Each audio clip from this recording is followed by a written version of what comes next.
El tema de hoy es la naturaleza de la muerte y es un preámbulo para entender la profundidad de la muerte de Cristo. Más adelante estudiaremos la resurrección. Son temas sucesivos. Yo no los he mirado todos, espero no estar pisando terreno de otro tema en el futuro. Pero si fuera así, no es malo porque es bueno repetir. En la repetición está el aprendizaje. Bueno, yo os quiero presentar esta cita que ya conocéis bien porque la hemos comentado más de una vez, pero es una realidad importante. Fijaos, en este momento de la historia del mundo, lo importante no es la salvación de mi alma y la vuestra, lo importante es la vindicación del carácter de Cristo. Y fijaos que el mundo está envuelto por las tinieblas de la falsa concepción de Dios. Teniendo una falsa concepción de Dios como tenían los reformadores en el siglo XVI, XV, XVI, por ejemplo, ellos creían en la inmortalidad del alma, creían en el infierno eterno, el tormento eterno de los malvados. Teniendo una falsa concepción de Dios, se pudieron salvar. Con toda seguridad hay muchos que se salvarán. Pero no podemos vindicar a Dios. Es decir, no podemos contribuir, no se puede resolver el conflicto de los siglos mientras haya una falsa concepción de Dios. Dice, los hombres están perdiendo el conocimiento de su carácter, suponiendo que lo hayan conocido alguna vez, el cual ha sido mal entendido y mal interpretado. En este tiempo ha de proclamarse un mensaje de Dios, un mensaje que ilumine con su influencia y salve con su poder. Es un mensaje de luz y un mensaje de poder. Y fijaos en qué consiste, su carácter ha de ser dado a conocer. Sobre las tinieblas del mundo ha de resplandecer la luz de su gloria, de su bondad, su misericordia y su verdad. Y hay un párrafo entre medio de esto, el siguiente que os proyecto, hay un párrafo entre medio, pero es muy breve. Aquellos que esperan la venida del esposo han de decir al pueblo, es decir, a la gente, a las personas, veis aquí el Dios nuestro, los últimos rayos de luz misericordiosa, el último mensaje de clemencia que ha de darse al mundo es una revelación de su carácter de amor. Si en nuestras creencias y en nuestra vida no estamos contribuyendo a esa revelación de su carácter de amor, no estamos transmitiendo el Evangelio, no lo estamos dando y por lo tanto no podemos esperar recoger los frutos del Evangelio. Y esta última frase es para nosotros. En su vida y carácter hemos de revelar lo que la gracia de Dios ha hecho por ellos. Cuentan que estaba en un cementerio un niño paseándose y en una lápida vio esta inscripción que veis ahí. Así como estás, así estaba yo. Así como estoy, tú pronto estarás. Así que prepárate ya porque me seguirás. Y parece que el niño sacó el bolígrafo, el lápiz de la mochila y escribió en la misma lápida. A continuación, seguirte no es de mi agrado, sin antes saber a dónde te has marchado.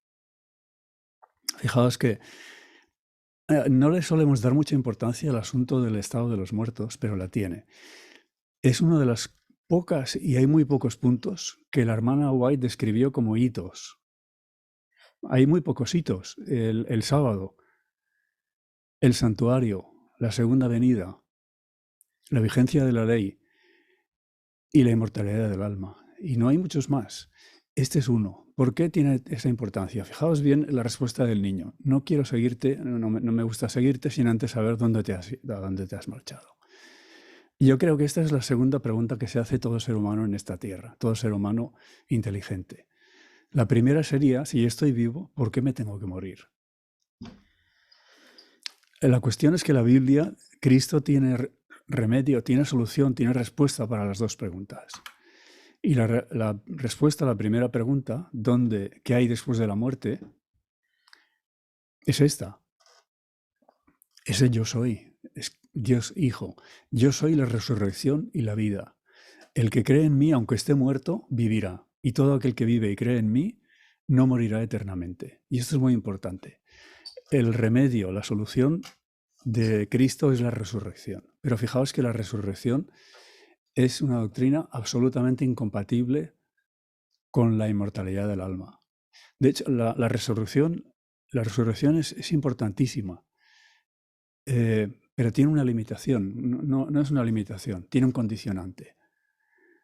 No se puede resucitar a un vivo. Eso es imposible. Para resucitar a alguien ha de estar muerto. Y la base, el punto principal de la teoría de la inmortalidad del alma es que no existe muerte. No moriréis.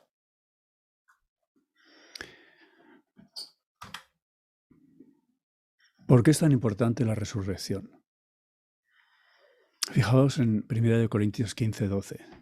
Ojalá que el Espíritu Santo abra nuestro entendimiento y comprendamos bien lo que está diciendo ahí, porque es de importancia vital para nuestra vida cristiana. ¿Cómo dicen algunos que entre vosotros que no hay resurrección de muertos? Porque si no hay resurrección de muertos, tampoco Cristo resucitó. Y si Cristo no resucitó, vana es entonces nuestra predicación y vana es también vuestra fe. ¿Qué puede haber tan importante en la resurrección como para hacer vana nuestra fe, absolutamente vana, en caso de que no creamos en la resurrección? Leemos en Romanos 8, del 8 al 11, que los que viven en la carne, los que viven según la carne, no pueden agradar a Dios. Pero gracias a Dios, dice, vosotros no vivís según la carne, sino según el Espíritu.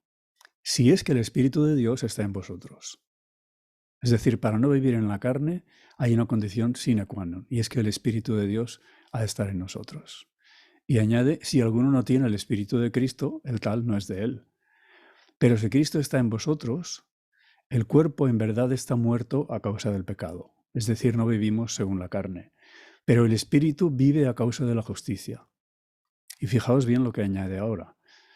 Y si el Espíritu de aquel que levantó de los muertos a Jesús está en vosotros, el Espíritu de Dios, ahora está hablando del Padre, si el Espíritu de aquel que levantó de los muertos a Jesús está en vosotros, el que levantó de los muertos a Cristo Jesús, vivificará también vuestros cuerpos mortales por su Espíritu que está en vosotros.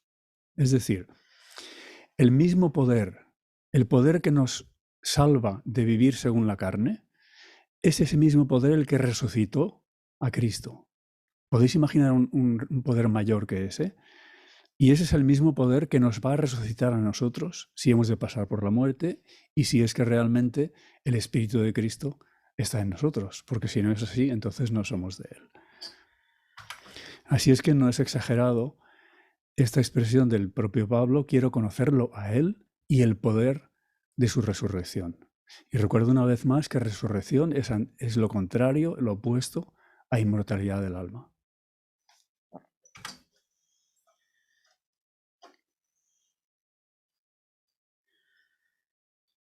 ¿Qué necesidad hay de resucitar a una persona si no está muerta, si está viva, si está en el cielo, si está disfrutando del paraíso, si está en el seno del Señor, como cree la mayor parte del mundo? Fijaos que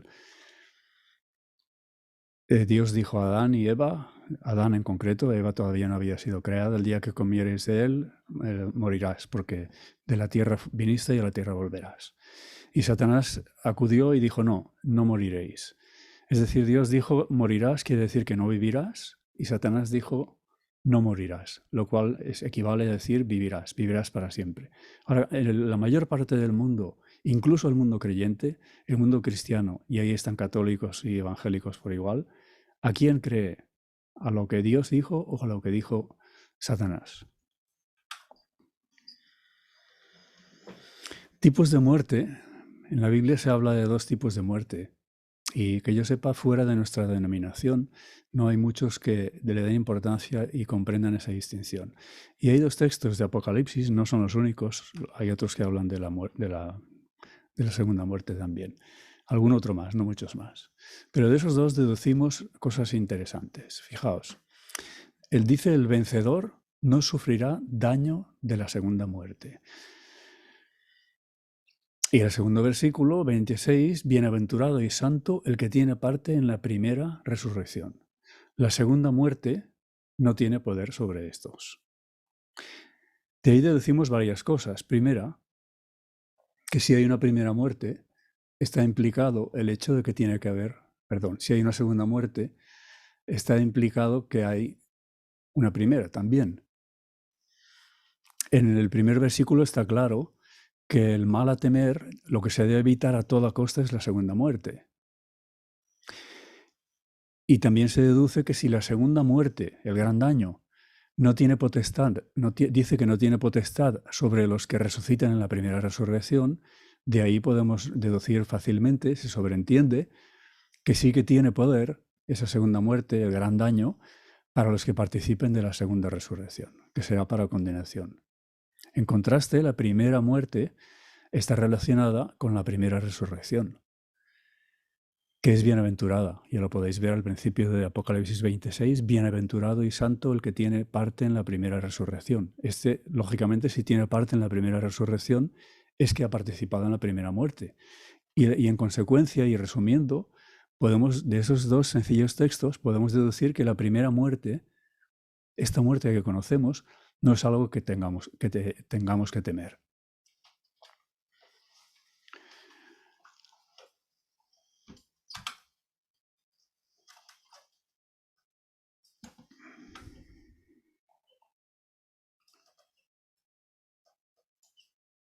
Un segundito que se me ha desconfigurado la chuleta que tenía aquí delante y la memoria mía no es muy buena. Esto respecto a la segunda muerte. Vamos con la primera muerte. La primera muerte es sencillo, es la muerte que conocemos todos. De hecho, nadie, con una excepción, y esa excepción es importantísima, nadie ha muerto la segunda muerte. Desde que el mundo existe, desde el principio, todas las muertes que ha habido son la primera muerte. Ninguno ha muerto la segunda muerte todavía. Aquí veis el texto de Lucas 8, todos lloraban, lamentaban. Esta creo que es la hija, si no me falla la memoria, parece que es la hija única de unos 12 años de Jairo, uno de los príncipes de la sinagoga. Entonces él dijo que duerme y se burlaban porque sabían que estaba muerta. Fijaos que Cristo le llama sueño, duerme. Es la forma habitual en la que la Biblia se refiere a... Otra vez se me ha desconfigurado. Un segundo.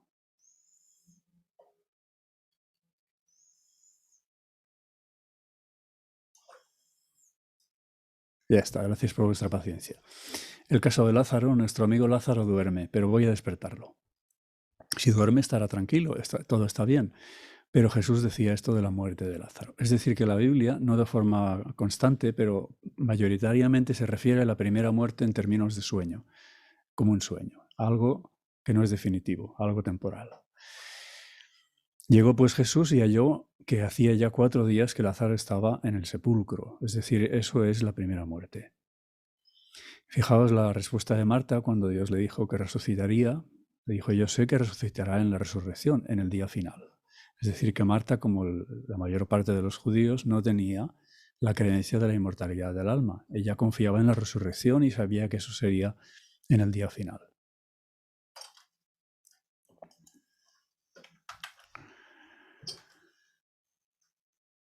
La excepción con mayúsculas de el único que ha muerto hasta ahora, la segunda muerte, la muerte definitiva, es Jesús, es Cristo.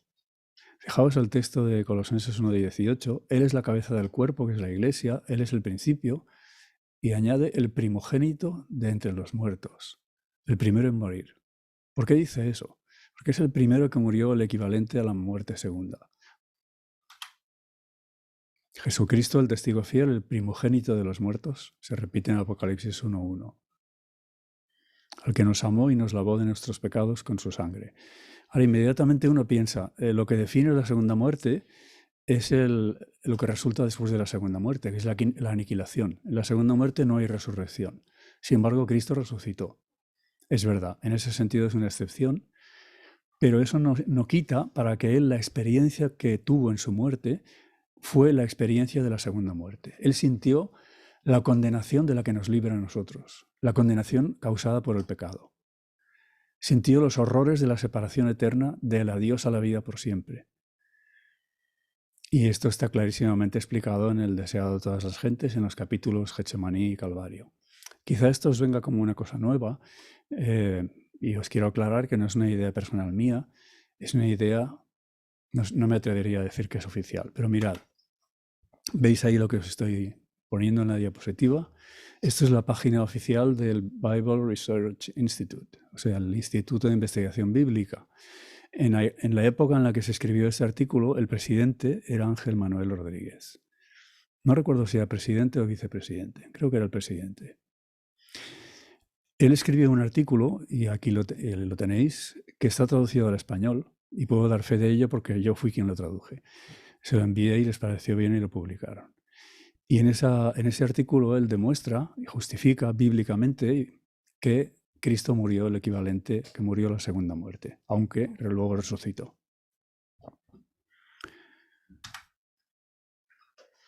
Desde el punto de vista físico, desde el punto de vista científico, y aquí os tengo que hacer una aclaración. No sé si está aquí Conchi con nosotros.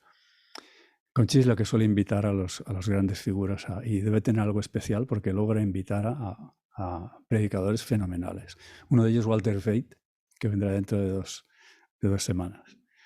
Bueno, lo que os voy a explicar ahora, yo lo he aprendido de él. Ya sabéis que él antes de ser adventista fue un profesor, fue evolucionista y era un gran profesor de biología y zoología. Es decir, que cuando esto que os digo no es de mi cosecha, aunque algo sé, porque aún soy médico, al menos lo fui. Y algo queda. Esto que os he puesto ahí no es el virus, ¿eh? Es una célula. Es una célula... Es célula madre, se llama. Son células que tienen la capacidad de diferenciarse luego en diferentes estirpes, clases de células. Pueden formar la retina del ojo, pueden formar el riñón, el pulmón, etc.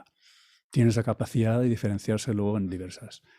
De hecho, cuando nacemos, el óvulo, cuando se divide el gránulo, la mórula, todas las células son así, son células madre. Aún no se sabe cuál irá a formar huesos, cuál irá a formar el sistema nervioso, etc. Bueno, ¿cuál es la ciencia? ¿Cómo ha definido la ciencia la muerte? ¿Cómo la define? Pues la verdad es que la ciencia solo ha sido capaz de definir la muerte en términos negativos. Para la ciencia, la muerte es la ausencia de vida, simplemente.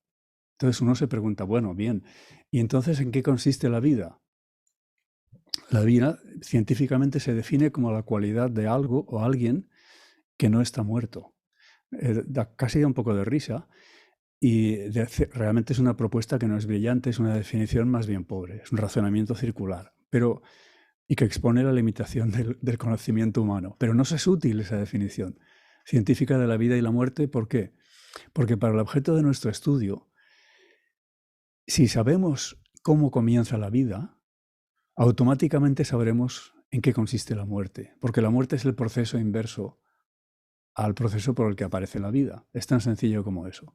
Ahora, si tomáis una célula viva, si tomamos una célula viva y otra célula que acabe de morir muy recientemente, analizando la forma es distinta, pero los componentes que tienen las dos células son idénticos. Hasta donde la ciencia ha podido averiguar son exactamente iguales. Los mismos componentes químicos, las mismas enzimas, todo igual, excepto por una pequeña diferencia. Está muerta. ¿Cuál es esa diferencia? Esa diferencia es algo que ningún científico ha sido capaz de explicar. Es posible congelar la vida y que al descongelarla vuelva otra vez. Pero cuando ha muerto la célula, está muerta para siempre. Se acabó la vida, se terminó. La célula viva y la muerta se diferencian en que la viva tiene metabolismo. Es lo que... Vamos a poner la siguiente, que ahí lo entenderemos mejor.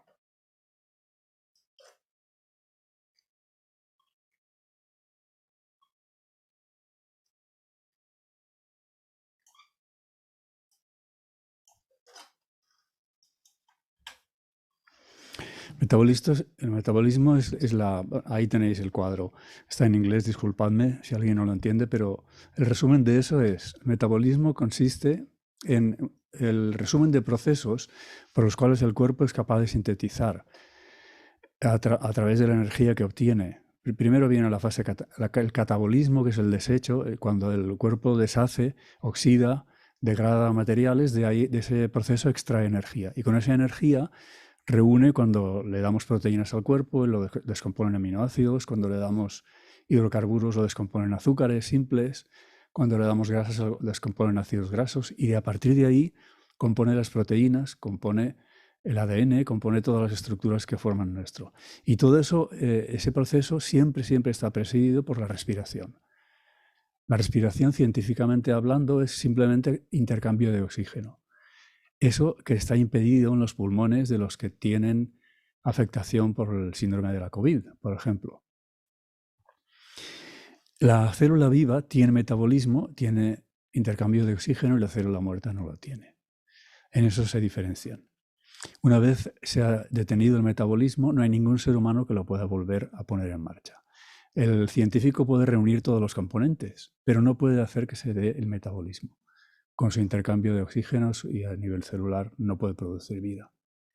Ahora, esto según la ciencia. Y según la Biblia, ¿en qué consiste la muerte? Pues vamos a ver en qué consiste la vida, y a partir de ahí será fácil deducir en qué consiste la muerte. Y ahí tenéis el versículo germinal, el de Génesis 2:7. Formó pues Jehová Dios al hombre del polvo de la tierra. Ahí tenemos el componente material, inerte, y alentó en su nariz el soplo, neshama, de vida. Y fue el hombre en alma viviente. Os he puesto entre paréntesis cómo se translitera del hebreo. Ahí literalmente dice, alentó en su nariz soplo de vida. Eso literalmente en hebreo, muy literalmente significa infló viento en su nariz. Eso sería rabiosamente literal lo que dice el hebreo. Y un poco menos literal, más metafórico, sopló aire o sopló respiración en su nariz. Y entonces fue en alma viviente. Esa palabra que dice en Génesis 2:7, el soplo, neshama, es equivalente a otra, todo que lo vemos en Génesis 7:22. Todo lo que tenía aliento, neshama, de espíritu, ruach, de vida, en sus narices, todo lo que había en la tierra murió. Está hablando del diluvio. Y aquí es interesante recordar que está hablando del diluvio y no se refiere solo al hombre, se refiere a los animales también. Así es que tenemos aquí, de alguna forma, la fórmula de la vida. Ruach y neshama son equivalentes, y lo vamos a ver en Job 33 y en Isaías. Otro versículo de Isaías que no recuerdo cuál es, Isaías 42 creo que es. El espíritu, ruach, de Dios me hizo, y el soplo, neshama, del omnipotente me dio vida. Es importante porque si vais a la Biblia y cogéis la concordancia, el interlineal a veces se refiere al espíritu como ruach y a veces como neshama. Las dos cosas se refieren a lo mismo, al soplo de vida, al espíritu, al hálito, al aliento de vida. Hay que distinguirlo de lo que es nefesh o nepes, dependiendo de cómo se translitere, que es alma. Lo hemos visto en el versículo anterior. Cito ese versículo de Isaías 42, así dice Jehová, creador de los cielos, el que los despliega, el que extiende la tierra, es decir, está hablando claramente de creación. Y dice el que da aliento, neshama, al pueblo que mora en ella, y espíritu, ruach, a los que por ella andan.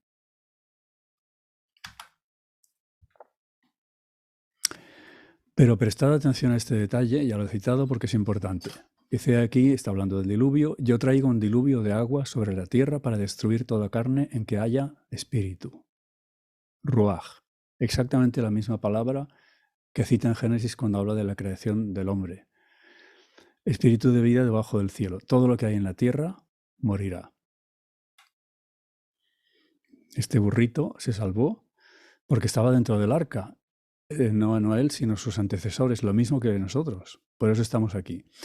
Vinieron pues con Noé al arca de 2 en 2 de toda carne en que había espíritu de vida. Y eso es ruach, exactamente lo mismo que en Génesis 2:7.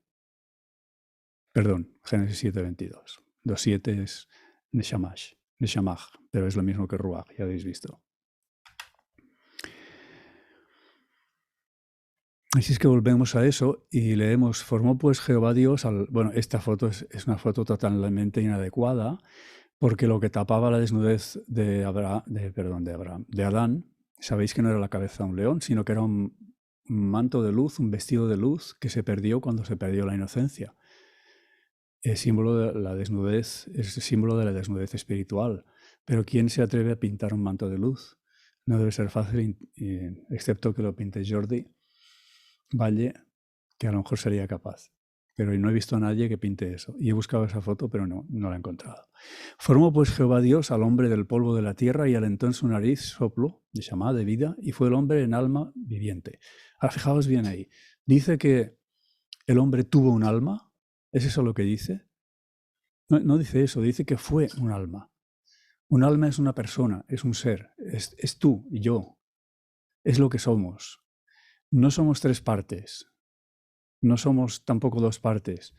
Hay dos elementos constituyentes, la carne, la tierra y el soplo de vida, y un resultado. Y el resultado es el alma. El alma es otra forma de referirse a la vida personal, la vida de una persona. La persona. Lo que hemos dicho antes, Neshama y Ruach en hebreo, se traduce como pneuma, viento, aire, en griego, en el Nuevo Testamento. En el Nuevo Testamento, Nefesh se traduce como suje. De ahí viene psique, psicología. Es la persona. Somos un todo. Y es por eso que cuidamos nuestra salud física. No porque queramos vivir 8 años más, ni porque queramos escaparnos a un infarto de miocardio, sino porque sabemos que de eso depende nuestra vida espiritual, porque somos un todo. No somos dos partes, no somos tres partes. No somos espíritu, cuerpo y alma, sino que somos alma. Somos persona, un todo indivisible. ¿Y la muerte qué es? Pues el proceso inverso. Leemos en Eclesiastés 12:7, el texto bien conocido por los adventistas. El polvo vuelve a la tierra como era y el espíritu vuelve a Dios que lo dio. Ahora alguno dirá, ¿y dónde queda entonces el alma cuando se separan el polvo y el espíritu? El espíritu hacia arriba, la tierra hacia abajo. ¿Dónde queda el alma? Bueno, ¿dónde queda la luz cuando la corriente deja de atravesar el filamento de una bombilla? No queda en ninguna parte, se extingue, desaparece. ¿Dónde queda la música cuando el pianista se aparta del instrumento y deja de tocar el piano? No la busquéis, ni en el cielo, ni en la tierra, ni en ninguna parte. Deja de ser, se extingue, desaparece. Y ahí tenemos la fórmula de la vida. Tierra más soplo de vida igual a ser, o si queréis expresada de otra forma, pero es lo mismo, el cuerpo más el espíritu igual a alma. Dos componentes constituyentes y un resultante. El resultante es el ser, es el alma, es el yo, es lo que tiene identidad. No obstante, la personalidad humana es compleja y tenemos muchos aspectos, tenemos muchas facetas. Tenemos una faceta espiritual, tenemos una faceta intelectual, una faceta emotiva. En otro orden de cosas tenemos una faceta social, otra familiar, otra, en fin, hay infinidad de aspectos del hombre, del ser humano, que se pueden considerar. Y hay muchos textos en la Biblia, yo os cito aquí dos, en los que se emplea un vocabulario parecido, similar, al que se emplea cuando habla de la constitución de la vida, en Génesis. Aquí tenéis uno, por ejemplo: todo vuestro espíritu, alma y cuerpo sea guardado irreprensible para la venida de nuestro Señor Jesucristo. Aquí tenéis otro: amarás al Señor tu Dios con todo tu corazón, con toda tu alma y con toda tu mente. Fijaos, estos dos versículos no están hablando de cómo comenzó la vida, ni cuál es la constitución del ser humano. Están hablando de nuestra experiencia en el presente, nuestra experiencia espiritual, nuestra experiencia personal. Y lo que bien, no están diciendo que estemos compuestos de espíritu, alma y cuerpo, ni dice tampoco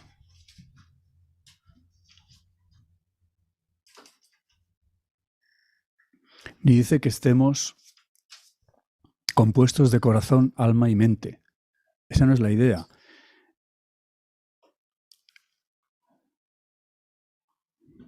Hay en la página 23, hablo de memoria, pero creo que es así. En el tomo 1 de Mensajes Selectos, página 23, dice, os lo voy a leer, que no me costará encontrarlo. Es importante entender eso. La Biblia debió ser dada en el lenguaje de los hombres. Todo lo que es humano es imperfecto. No está diciendo que la Biblia sea imperfecta, sino que el lenguaje que con el que tuvo que ser escrita la Biblia es un lenguaje humano, por lo tanto es imperfecto. Y añade, diferentes significados se expresan con la misma palabra. No hay una palabra para cada idea distinta. La Biblia fue dada con propósitos prácticos. Así que cuando en versículos leemos espíritu, alma y cuerpo, no hemos de pensar en Génesis 2.7 en la constitución del ser humano. Lo que hemos de pensar es que Dios nos está pidiendo que, puesto que Él se dio enteramente, Cristo se dio totalmente por nosotros, lo menos que podemos hacer es entregarnos totalmente a Él. El todo es la idea principal clave en esos versículos.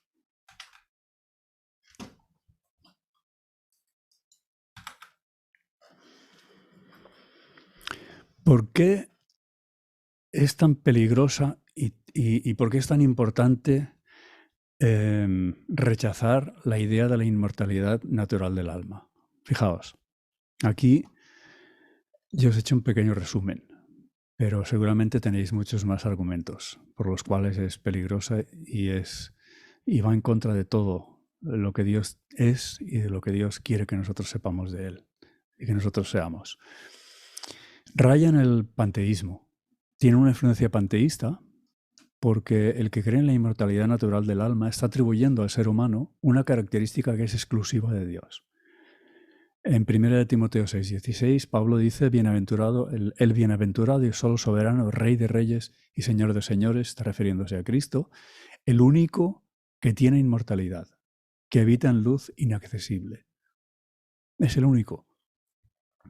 Dios, sea Dios, Padre, Hijo, Espíritu Santo, es el único que es, en un sentido en el que nadie más es.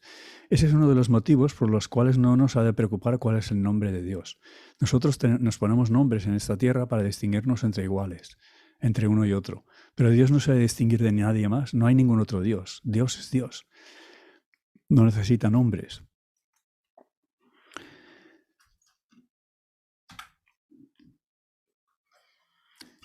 La teoría de la inmortalidad natural del alma inevitablemente convierte a la muerte en un amigo, porque teniendo en presente cuál es la doctrina que se defiende en esa teoría, es que estamos compuestos de dos elementos independientes y que tienen vida propia, al menos el alma, que es la parte importante, tiene vida propia, suelta de la cárcel del cuerpo, pues es muy positivo ser liberado del cuerpo para poder el alma en libertad que pueda ascender. Pero sin embargo la Biblia nos dice que el último enemigo que será destruido es la muerte. La Biblia no presenta la muerte como un amigo, sino como un enemigo.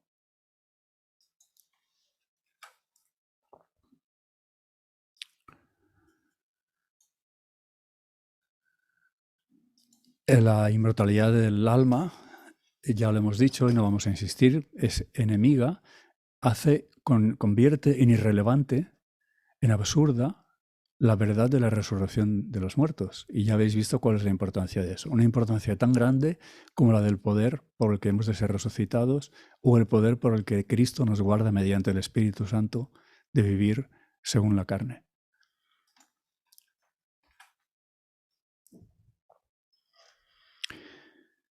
Fijaos que si uno tiene la idea de que nuestros seres queridos realmente no están muertos, sino que existen, tienen existencia, se preocupan, piensan, lógicamente deben pensar en nosotros, pues el espiritismo solo tiene que dar un pequeñito paso, el paso de la comunicación entre ellos y nosotros. Es decir, que es una teoría que favorece el espiritismo.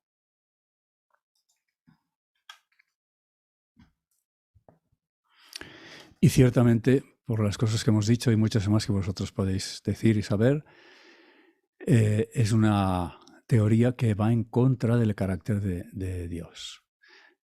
Al menos atenta en dos sentidos contra el carácter de Dios. Si Dios, si el alma es inmortal y las almas de los impíos van a tener que estar quemándose continuamente en los fuegos del infierno, retorciéndose entre las llamas, tenéis un Dios que no tiene poder para eliminar el mal, para quitar el mal del universo, sino que simplemente lo único que puede hacer es segregarlo, ponerlo aparte. En otro sentido, atenta contra el carácter de Dios. ¿Qué idea sobre el amor de Dios, la misericordia de Dios, un padre amante puede tener alguien que cree que incluso en el peor enemigo del bien, un hombre que haya vivido 80 años, 70 años haciendo el mal, como consecuencia tenga que estar infinito por la eternidad retorciéndose en las llamas del infierno? Eso no vindica a Dios, eso no toca el corazón. Y el que cree en la inmortalidad del alma no puede comprender la inmensidad del amor de Dios en el sacrificio de Cristo, porque según él, Cristo no murió, porque el alma es inmortal, y lo que hizo fue, en esencia, ir 3 días a estar de vacaciones en el paraíso. No gran sacrificio, no gran amor, no gran entrega por nosotros.